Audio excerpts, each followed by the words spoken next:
In this tutorial, we will show you how to enable SIP flow recording and how to access it later in the call history. If you are new to anynode, consider watching our tutorial video First Steps with anynode for guidance. In our example, we start with a pre-configured node environment. You can enable the SIP flow recording at any time. The display and recording of the SIP flow are disabled by default in the anynode frontend and need to be activated first. Navigate to the top menu and go to Extras and then Monitor Settings. Go to the SIP Flow tab. Activate the Enable SIP Flow Recording function. If needed, you can set the following limitations. Maximum message length. Here, you can limit the maximum length of the SIP flow message in bytes.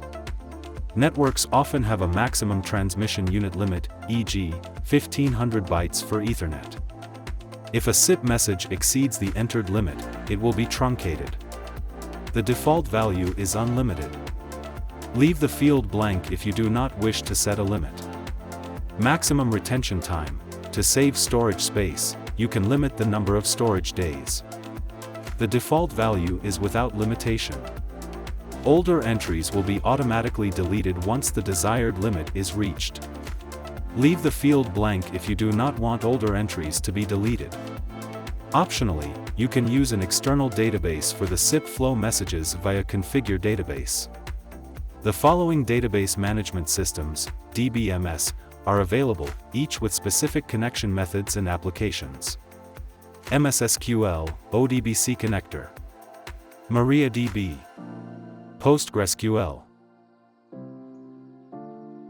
For more details on using the database management systems, we recommend our tech notes.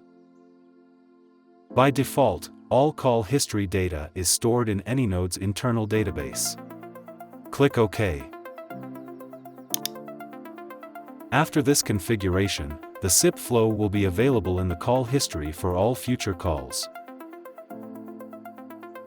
Retrieval of SIP flow recordings.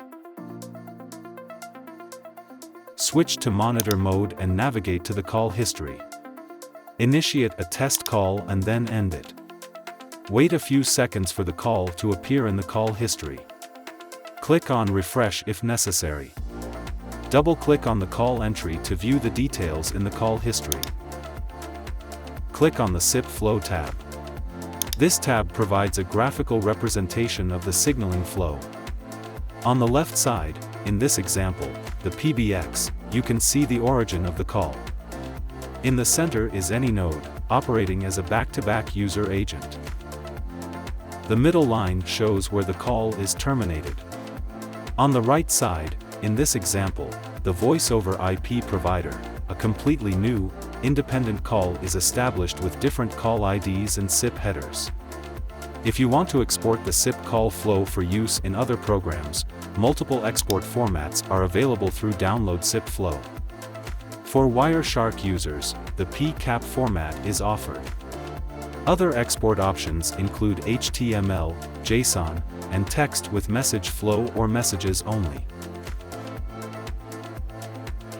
Congratulations! You have now learned all the essential steps for successful SIP flow recording.